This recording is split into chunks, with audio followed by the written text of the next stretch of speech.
Assalamualaikum warahmatullahi wabarakatuh. Ada pepatah mengatakan tak kenal maka tak sayang. Maka dari itu sebelum masuk materi izinkan saya untuk memperkenalkan diri saya. Perkenalkan, nama saya Cindy Nursita Pramesti dari Fakultas Ekonomi dan Bisnis, Program Studi Administrasi Keuangan dengan NIM 200803102019. Di sini saya akan menjelaskan materi mengenai transaksi murabaha. Yang pertama ada pengertian murabaha. Pengertian murabaha adalah akad dalam syariah Islam yang menetapkan harga produksi dan keuntungan ditetapkan bersama oleh penjual dan pembeli, sehingga skema akad murabaha adalah transparansi penjual pada pembeli. Pembiayaan murabaha membuat pembeli mengetahui harga produksi suatu barang dan besaran keuntungan penjual. Sedangkan akad murabaha dalam perbankan syariah yaitu perjanjian antara nasabah dan bank dalam transaksi jual beli, di mana bank membeli produksi sesuai permintaan nasabah, kemudian produk tersebut dijual kepada nasabah dengan harga lebih tinggi sebagai profit bank. Dalam hal ini, nasabah mengetahui harga beli produk dan perolehan laba bank. Selanjutnya adalah dasar syariah akad murabaha. Dasar hukum murabaha adalah dari Al-Quran dan ijma para ulama. Berdasarkan Fatwa Dewan Syariah Nasional nomor 04/DSN MUI/2000 mengenai murabaha adalah penjualan barang yang menekankan harga beli kepada pembeli dan pembeli bersedia untuk membeli dengan harga lebih tinggi sebagai perolehan keuntungan penjual. Ijma para ulama ini mengikuti aturan yang telah disebutkan dalam Al-Quran. Adapun dasar hukum murabahanya adalah Surah An-Nisa ayat 29, ada di Al-Baqarah ayat 275, Al-Ma'idah ayat 1, dan Al-Baqarah ayat 208. Dasar syariah akad murabaha dari Al-Hadis yaitu tercantum dalam hadis riwayat Bukhari nomor 1972 yang dijelaskan bahwa Nabi Shallallahu Alaihi Wasallam bersabda, dua orang yang melakukan jual beli boleh melakukan pilihan untuk melangsungkan atau membatalkan jual beli selama keduanya belum berpisah.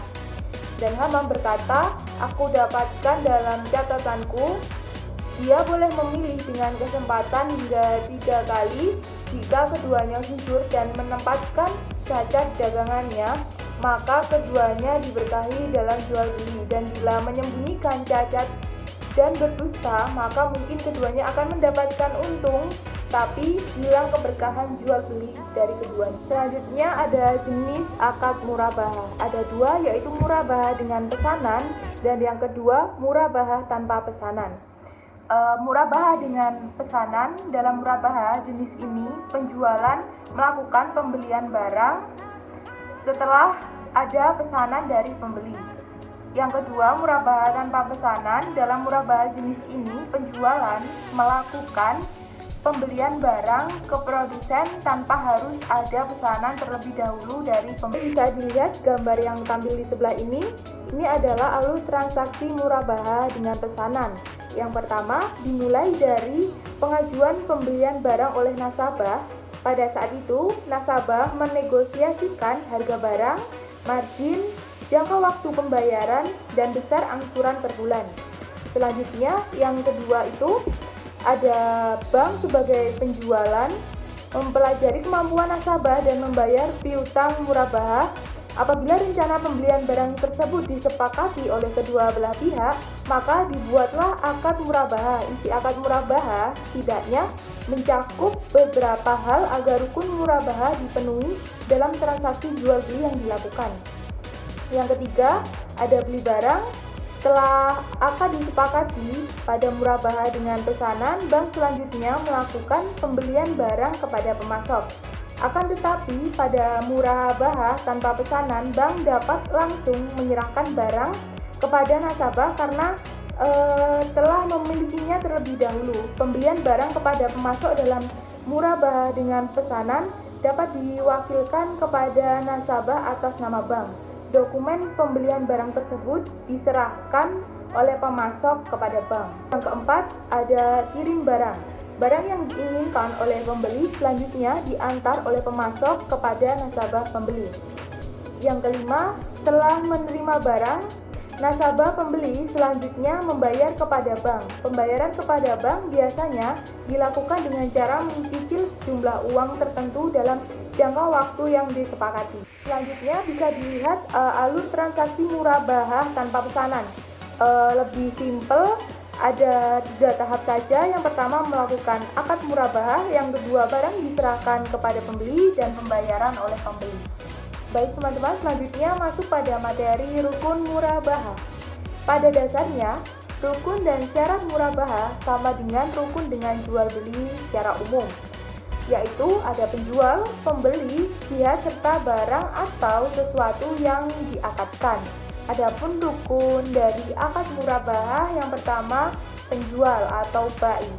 Penjual dalam jual beli murabahah adalah pihak bank secara teknis. Biasanya pihak bank bertugas untuk membeli barang yang diperlukan nasabah atas nama bank itu sendiri.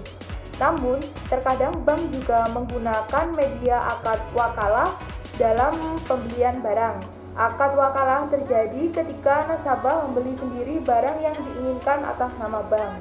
Akad selanjutnya pembeli atau musyari, yaitu pembelian dalam akad murabahah adalah nasabah yang mengajukan permohonan pembiayaan ke bank.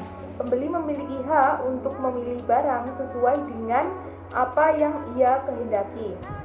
Selanjutnya ada objek jual beli, yaitu mabit, yaitu objek jual beli yang sering digunakan dalam transaksi atau akad murabahah adalah barang yang bersifat konsumtif seperti rumah, mobil, ada motor, dan sebagainya. Ada harga.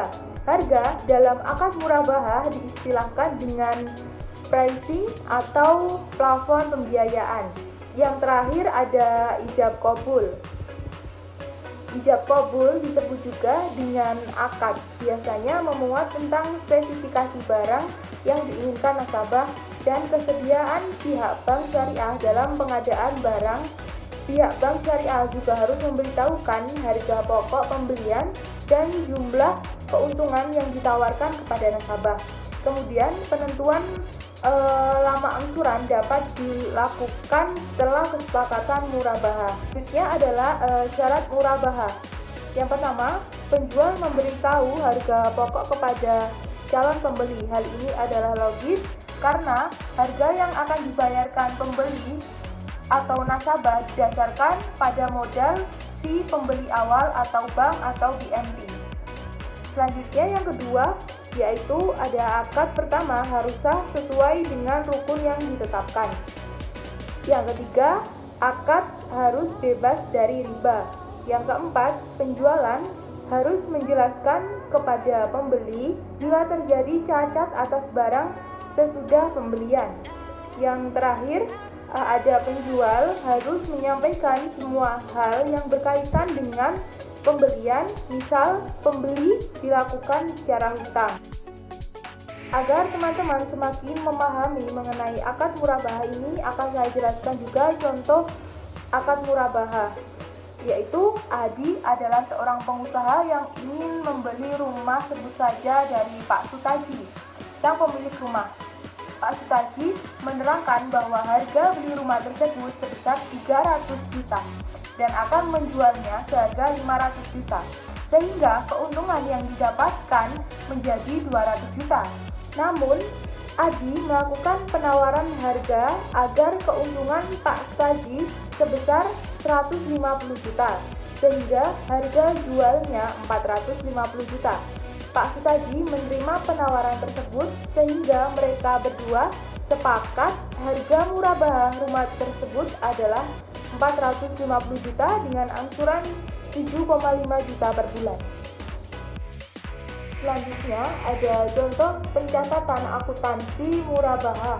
Contoh kasus tanggal 3 Agustus 2015, Bank Berkas Syariah atau BBS menerima pembayaran uang muka sebesar 20 juta rupiah dari Tuan Ahmad sebagai tanda keseriusannya untuk memesan barang kepada BBS berupa mobil Avanza. Atas transaksi tersebut, DBS melakukan pencatatan sebagai berikut. Pada tanggal 3 Agustus 2015, kas atas rekening atas nama Ahmad pada utang uang muka murabahah yaitu sebesar 20 juta rupiah dan pada kredit sebesar 20 juta rupiah. Pada tanggal 10 Agustus 2015, DBS menyerahkan barang pesanan kepada Tuan Ahmad atas kesepakatan transaksi murabahah tersebut.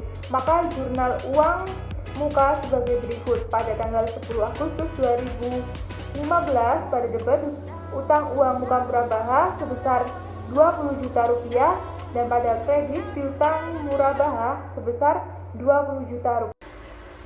Jangan lupa untuk like, komen, share, dan subscribe. Terima kasih. Semoga bermanfaat.